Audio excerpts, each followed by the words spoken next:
Hi everyone. So as you can see, I'm back in my room because it's far too cold outside to be filming in the forest now. So yeah. Okay, so last time we got up to the point where I'd had the Reiki attunement, and me and Colleen both felt like something had happened. We weren't quite sure what that was, but we definitely knew something had happened. So yeah, I'm gonna continue the story from there. Over the weeks that led on from the attunement, I felt like I was going through a real momentous transition in my life. It felt like the Canada dream was coming true, the Great Death dream. It really did feel like I was, greeting death and embracing change, and I was just moving forward into a whole new period of my life. So during this transitional period, my dad rang me up, and he told me that my stepmom Annie was going to do a past life regression course that was being taught by Dolores Cannon. I'm sure some of you have heard of her.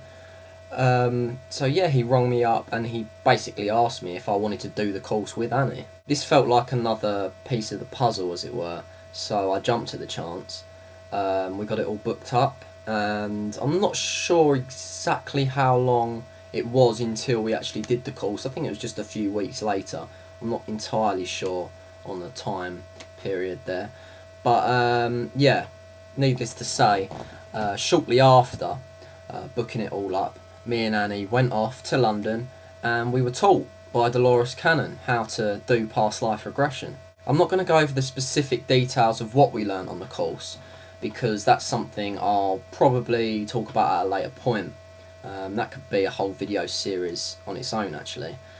But yeah, it's far too vast and expansive to cover in this video, so I'm not even going to try. Anyway, on the course we met a guy called Michael, and he was a really nice guy, and me and Annie got quite friendly with him.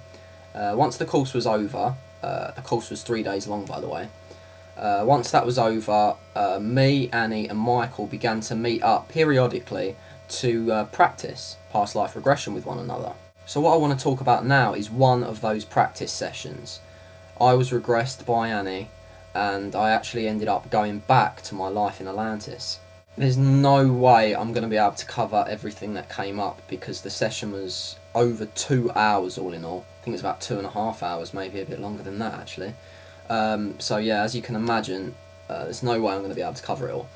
However, I've written down some notes here, just like the highlights, as it were, and I'm going to discuss these with you now. One of the memories that really sticks out in my mind is when I was in what I can only describe as a healing room, but it also seemed to double up as a ceremony room, because there I was, donned in white robes, and I was surrounded by others that were in the exact same attire. In the middle of the room was a pool, and we were all congregated around the side of it. In this pool was obviously water, but as well as that, there was crystals all round the sides of the pool. They were like merged into the actual material that was making up the structure of the pool. And from these crystals shone a great white light. I got the distinct sense that this was a healing pool. You'd submerge yourself in the water, and the crystal light would heal you. Surprisingly though, the pool wasn't actually the focus of the vision. Instead, the focus was at the head of the pool, and there lay a massive ball of quartz crystal, and it was on like a stand, almost like a tripod-like stand. And coming out of the ball of quartz was separate wands, or shards, or whatever you wanna say. These shards were also quartz. In fact, I got the sense that it was all the same thing. It wasn't like a ball of quartz with other bits of quartz stabbed into it. It was one thing. One by one, we stepped up to this crystal, and the man that was obviously leading the ceremony broke off a shard of the quartz and handed it to us, one by one. It was almost like it was some sort of initiation. As I stepped up to the crystal and took my shard, it suddenly dawned on me what this shard of crystal was. It was the wand from the previous vision I'd had in Canada. This felt like a real revelation to me, and it finally felt like some of the pieces of the puzzle were coming together. So the way I interpreted that part of the regression was quite simple. I must have been an initiate going through an initiation process in Atlantis. Simple. Another memory that really sticks out is me being in what felt like my office. Now, don't have images of like paper and a computer and all that kind of stuff, not a typical kind of office, but it was some sort of study, I suppose, that would be a better way to put it. Straight away I realised that this study was a very secret one, and I got the sense this was because I was alive during the final downfall of Atlantis, where a lot of the dark energies were starting to take over. So the people that were still working for the light had to work in secrecy. Keep in mind that we've jumped forward quite a few years from the initiation process. I mean this is just my sense, but I think that back then, when I'd had the initiation process, the light was still winning out, so that wasn't done in secrecy. That was, very overt.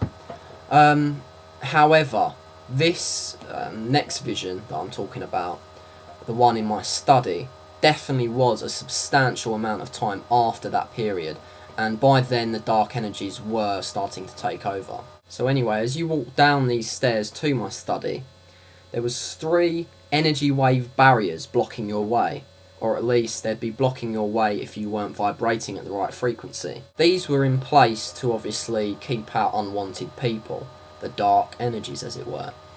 However, it was my study and I was attuned to the right frequency, so I easily stepped through these wave barriers. As I entered the room, I was greeted by someone that quite clearly recognised me, and I definitely felt a deep sense of recognition back.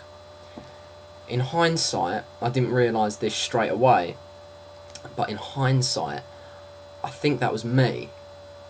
I think that up until that point I was looking through my Rhys Jones eyes, and that when I met this person I was finally being greeted by my Atlantean self. So he shows me around this room and he brings me up to this window that's on the right hand side of the room, kind of in the corner, just up a little bit, and it was not a massive window, it was quite a small one.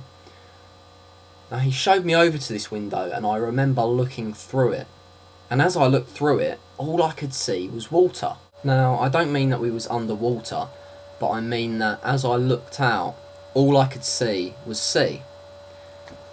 Again, this didn't make much sense to me at first, but in hindsight, as I did more research on Atlantis in my Rhys Jones suit, I found out that supposedly Atlantis was one massive city in the middle, then around it was a concentric circle of water.